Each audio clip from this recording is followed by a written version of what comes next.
9 KM news ગુજરાતમાં આપનું હાર્દિક સ્વાગત છે। બજરંગ સેના દ્વારા મહેસાણા સર્કિટ હાઉસ ખાતે મીટિંગ મળી। આ મીટિંગમાં ગાય માતા રાષ્ટ્રીય માતા જાહેર ઘોષિત કરવા તેમજ હિન્દુત્વ વિશે ચર્ચા વિચારણા કરવામાં આવી હતી।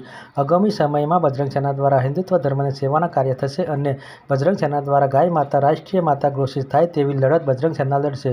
આ કાર્યક્રમમાં મહેસાણા ધારાસભ્ય મુકેશભાઈ પટેલની ઉપસ્થિતિમાં મીટિંગ મળી હતી।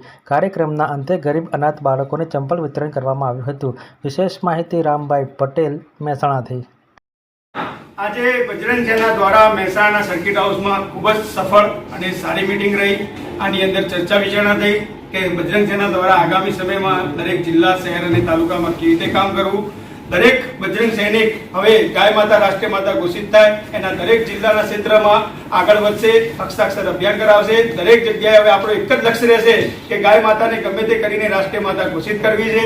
બજરંગ સેનાના આજે ગુજરાત પ્રદેશમાંથી દરેક જગ્યાથી આપણા ટીમ વર્ક અહીંયા ઉપસ્થિત રહે છે। તો પહેલા તો દરેક લોકોનું હાર્દિક અભિવાદન કરું છું કે તમે તમારો સમય અહીંયા આપીને અમને જે બજરંગ સેનાની આજની મુખ્ય બેઠક જે સર્કિટ હાઉસમાં કરી તો દરેક લોકોનો પહેલા ફરીથી આભાર વ્યક્ત કરું છું। આગામી સમયમાં બજરંગ સેના દરેક ગુજરાતના ક્ષેત્રમાં હિન્દુત્વ ધર્મ અને સેવાનું કામ કરશે। જ્યાં પણ ગાય માતાનું કામ હશે, નારી રક્ષાનું હશે કે લવ જિહાદ હશે કે કોઈ પણ સનાતન ધર્મનું કામ હશે ત્યાં બજરંગ સેના ખડે પગે ઉભી રહેશે અને બજરંગ સેનાનું એક જ લક્ષ્ય હશે कि गाय माता के सम्मान में बजरंग सेना मैदान में। तो बस આપણે મુખ્ય હેતુ એક જ રાખવાનો છે હાલ કે ગાય માતાને રાષ્ટ્રીય માતા ઘોષિત કરવી છે અને આ મીટિંગનો માધ્યમ એક જ હતો કે આપણે ગુજરાતના દરેક પદાધિકારીઓને એક કરવા હતા, દરેકની વિચારધારા સાંભળવી હતી અને આગામી સમયમાં આના કરતા પણ આપણે મોટું આયોજન કરીશું અને ગુજરાતની સાથે રાષ્ટ્રીય નામી આપણે પદાધિકારી અહીંયા મહેસાણાની અંદર ઉપસ્થિત કરીશું।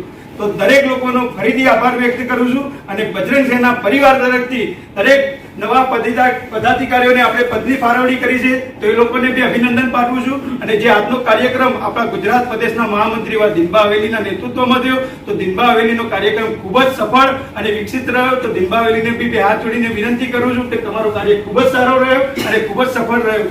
જય શ્રી રામ।